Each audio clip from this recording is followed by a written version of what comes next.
On today's episode of Left Off the Map, we're going mountain bike riding, and not just any mountain bike riding, we're going riding with an Olympian.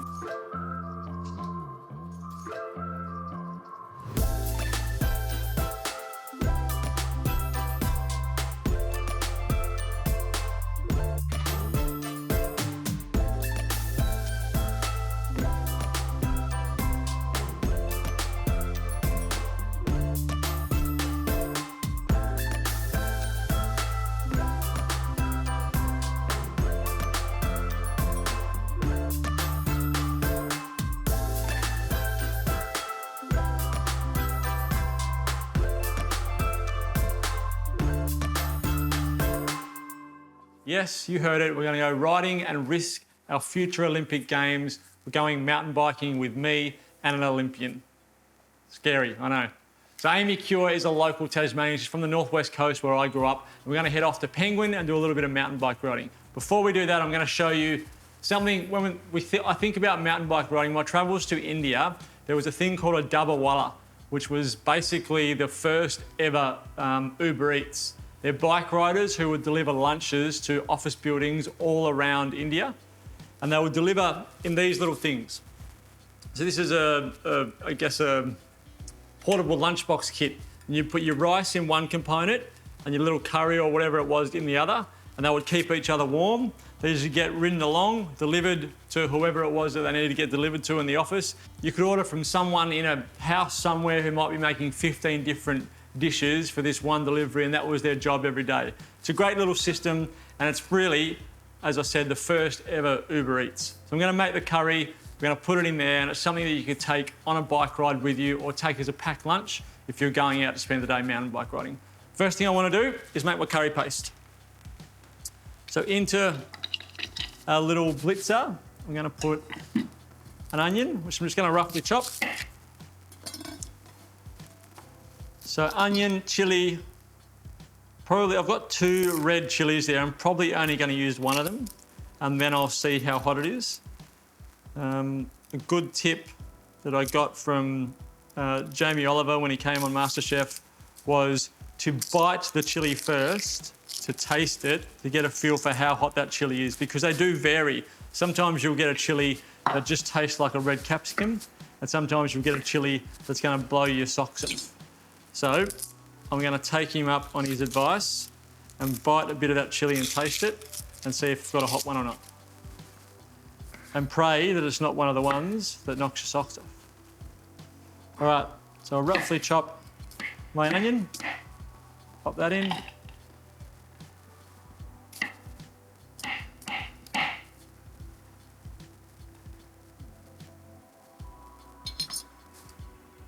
Lime, I'll probably leave that for later. My chilli.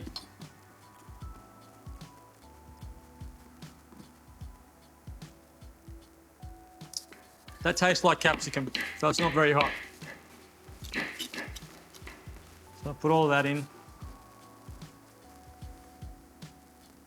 Same with this one.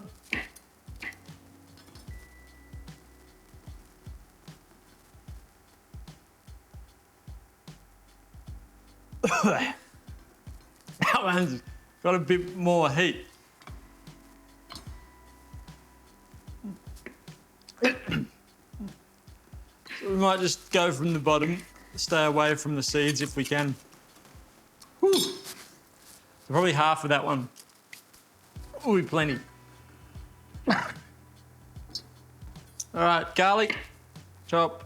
2 garlic cloves, about a 2 centimetre piece of ginger. Just roughly chop that and pop it in.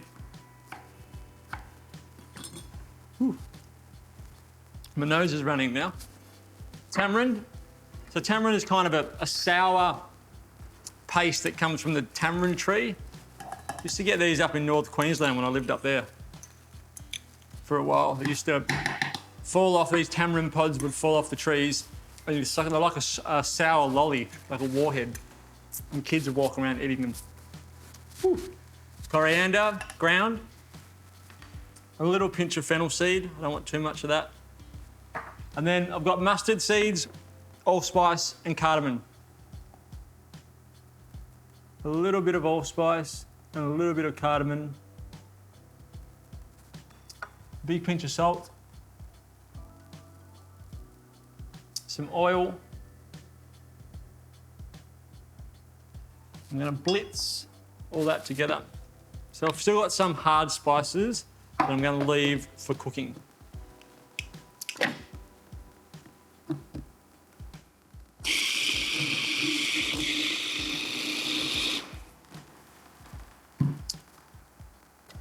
All right, that's my curry paste done. Oh, it smells absolutely fantastic. Okay, so now, got my pork.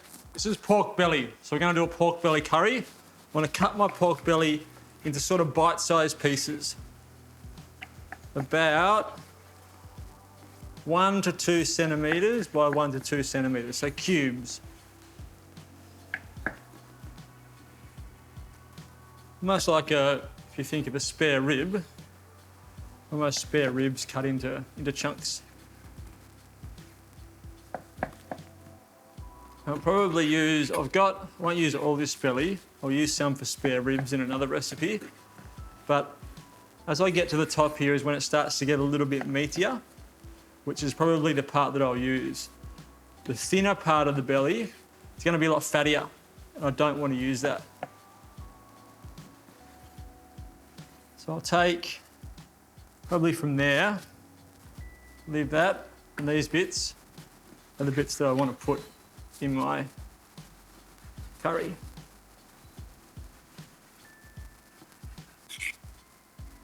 Put my pork belly in and render out some of the fat, start to get some colour on it.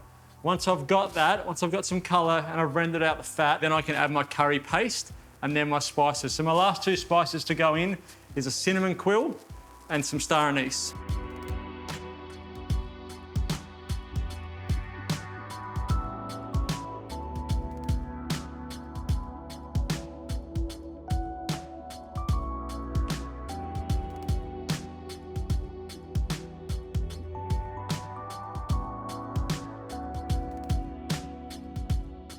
Because we're cooking with pork belly, it's going to take probably about an hour and a half to cook. So we're pretty close now. And when you're setting up one of these double walla lunch boxes, put the hot ingredient in the bottom, because that way the heat will rise up and keep your rice nice and warm. So a couple of spoonfuls of our curry.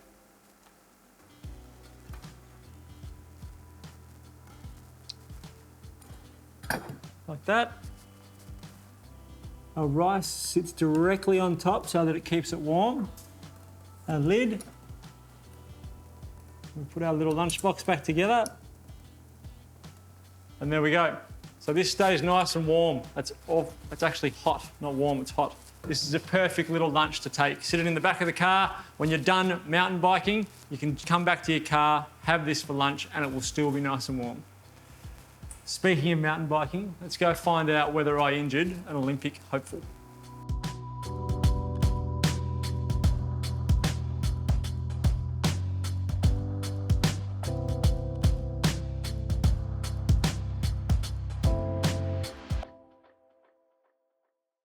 Today's guest on the show is the talented Amy Cure.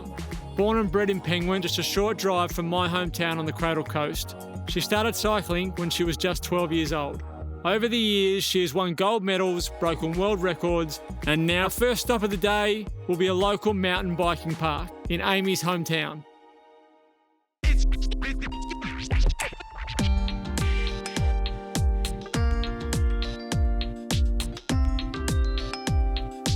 Hello. Hey, how are you? Good, how are you? Good.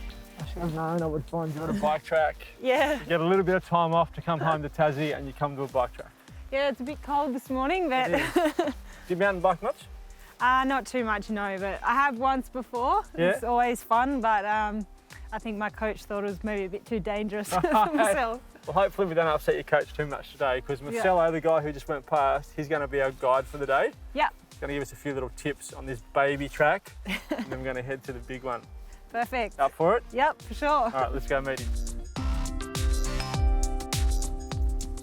Marcelo. Hey, Ben, how are you? This is Amy. Hey, how are Marcelo. you? Good to meet you, too. finally. Hey, Ben, mate, how you doing again? very well, very well. Good Now, to she's see a you back. local girl. I know. She's very, very good on a bike, but she just told me she's only ever been mountain biking once before. So we have to look after her Okay, because we want to win medals at the Olympics. okay, so I can take it through the basics of mountain biking. I mean, this is a perfect Yeah. spot. We got all the basic skills here to start from ground zero Yeah, to hero very quickly. It's a hero. that's Carefully. great. So we would start here, we'd get some practice on these tracks, and then we would move down there.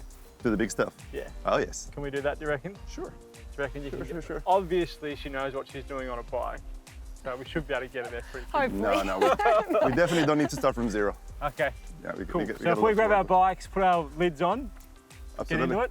Done. All right. Let's go.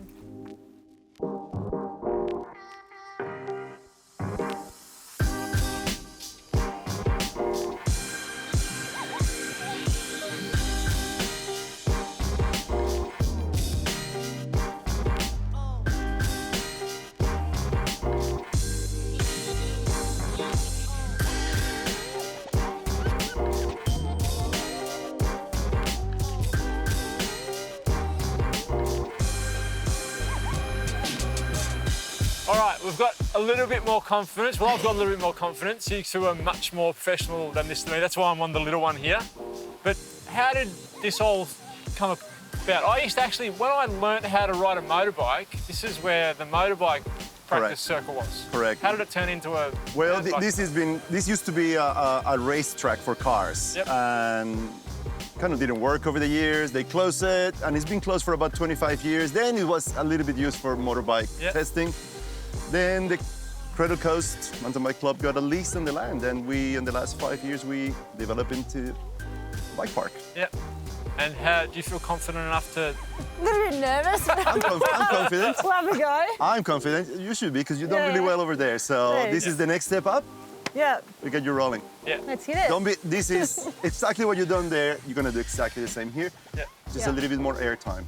All right, so we'll start on this little one. Yes, we start Alright. on the small one. As we come from there, next size up. Okay, let's go. Perfect.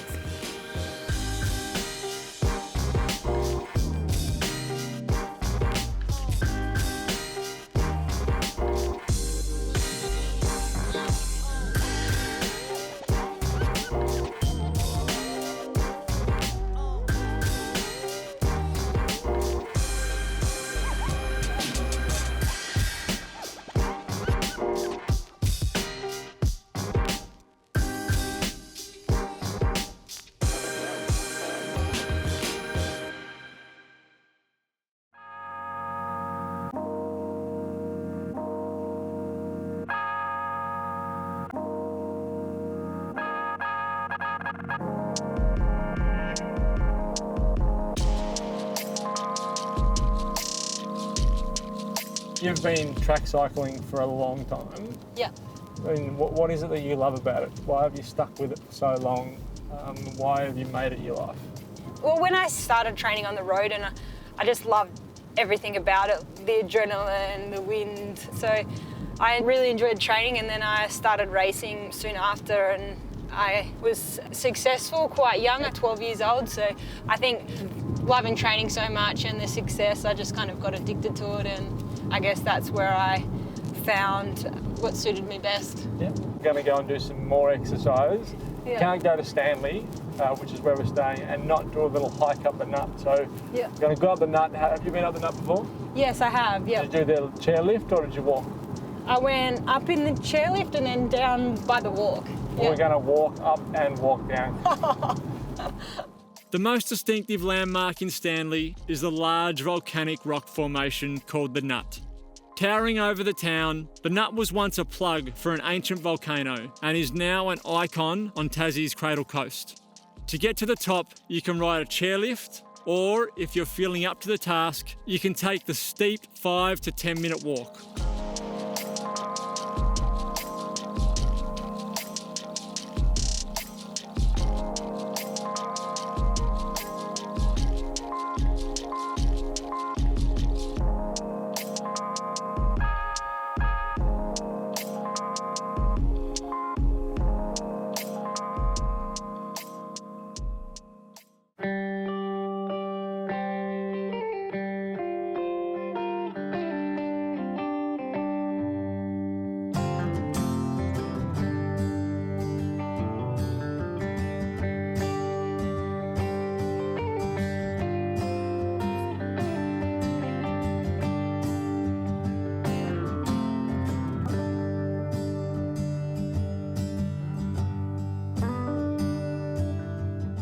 Well, I will admit that's the first time I've been able to hang out with an Olympian and ride a bike with an Olympian. It was so much fun going up and down that track at Penguin. And I've made a little dessert you could take with you on one of those trips. So the first recipe was a hot dish you could have and put in that little container and take it with you. This one's a dessert you could do. So I'm gonna make the crumble first. This is a peach crumble. And the thing is, we're gonna separate everything. So the peaches come in the can, so you can take the can with you. And now I'm gonna show you how to make a crumble, keep it separate. So you need something to put into the oven. So I've got an oven-proof tray or Pyrex, a little bit of flour. I'm not measuring anything here. It's sort of the way I roll. Nice little bike pun. A little bit of flour. It's about the same measurement. So if it's half a cup of flour, it's half a cup of desiccated coconut, half a cup of oats, half a cup of brown sugar, half a cup of butter, half a cup of hazelnuts, so you get the idea. Hazelnuts, I just want to run a knife through, so I'm just going to chop them roughly.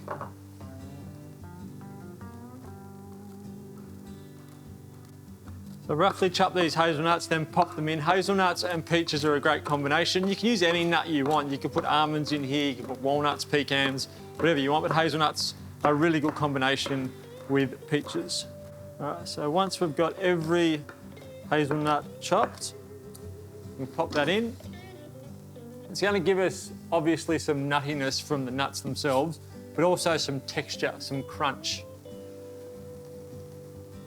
Then some golden syrup.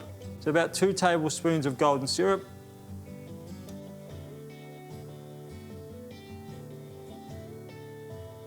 Then you could add molasses or treacle or honey if you wanted to. I love the flavour of golden syrup, which is why I add it.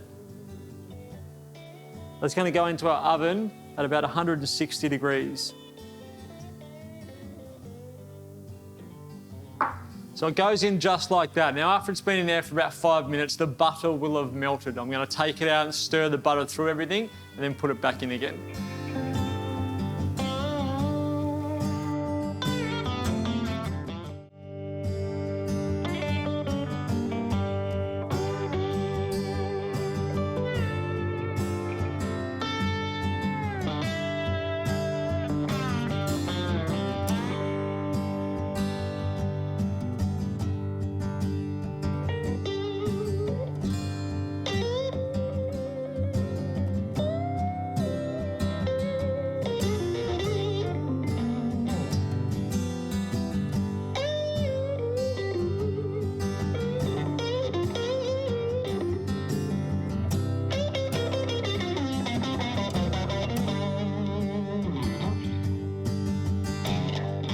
My crumble is done. My peaches, I've just taken, I think I took about 5 slices of peaches out and put them in a bowl. If you're going on a trip, obviously you'll have your canned peaches. You can just put this into a container. So once that cools down, put it in the container and take it with you, and you've got this dish. Some crumble on top of our peaches. This is just adding texture and flavour to what is already peaches in syrup. So it's nice and sweet already. Just want some good texture and flavour to go with it.